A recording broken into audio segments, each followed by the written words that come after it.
RPG waa ku rakiban yahay waa daaran tahay kaamiradeedu waa tana saas u socay mar waa tan gudoomiye diyaaradan baalasheeda daroontan oo furfuran ayaa dhax taal daroonka hadda inta ka muuqdo gudoomiye waa civil purpose aan ahayn military hardware qalab military inuu ahayn alaabta marka daadir ma ka dalbe ninkaan adreeska soo weydiiyay aniga qofka marka ku dhahay ma taqaanid miyaadi qofka soo wac ma aqaan taleefankaaga xayisiin u saaran yahay miya مساج برا معروف واي nimanka busteejida joogo dooraya qabooy waay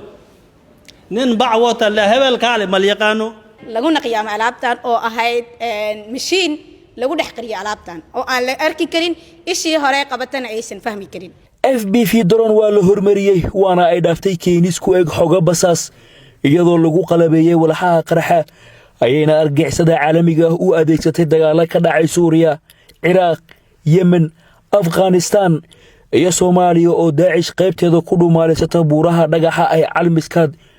isku daygii adeegsiga droneska qaraxyada uu ka fashilmay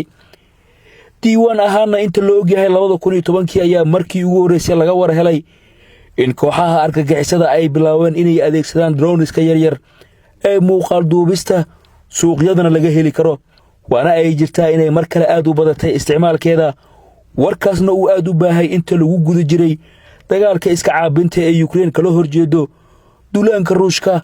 haddana dunida ay ku tartamayso horumarinteeda qawaaritii ayaa hadda droneskan ka dhax arkay dhowr faa'iido waa marka koowaad ee qiimo jaban oo si sahlan loo soo iibsan karo marka xigtana ka shaqaysan karta bartilmaameedyo fogfog iyadoo laga xeelaleysanayo gabaabsiga ku yimid naftood haligayaasha ugu dambeena ah mid si fudud loo dhax dhigi karo bulshada si loogu xasuuqo sidoo kale waxay keeneen diyaaradan waxa la yiraahdaa waa diyaarad nooc diyaarada oo FPV liirad waa nooca qaada waa nooca duuliye lahayn drone waxay qaadaa oo loogu talagalay in ay qaado qoryaha iyo qaraxyada qoryaha marka dhayeen waa RPG ga lagu rakibaa agab ciidan waa markaan mamnuuc waxa ka qof shacaba inuu la soo dago inuu keensado inuu ka ganacsado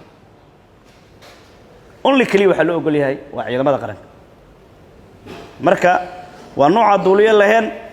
sidoo kale waxay leedahay oo kiyaal laga hawo waa maxkamadda soo bandhigi doono iyo waxay leedahay computer laga wado baalkan laga wado gacanka ay leedahay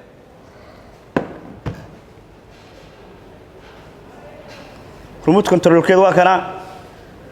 qalabkan wuxuu ku shaqeeyaa 2.4 caadi ahaan haddii lagu daro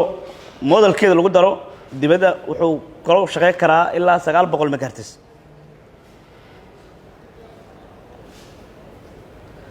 gudoomiye oo kiyaalaha laga hagana waa oo kiyaalahan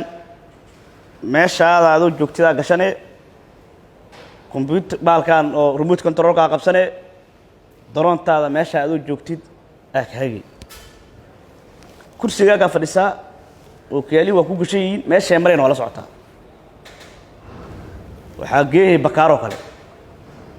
waa meesha rabto waxay socon kartaa ilaa 1 saacadood jaajar ah oo bateriga soo bandhigi doona 1 kg way 1 saacadood wuxuu siinaa dab in ay 1 saacadood ay dul wareegto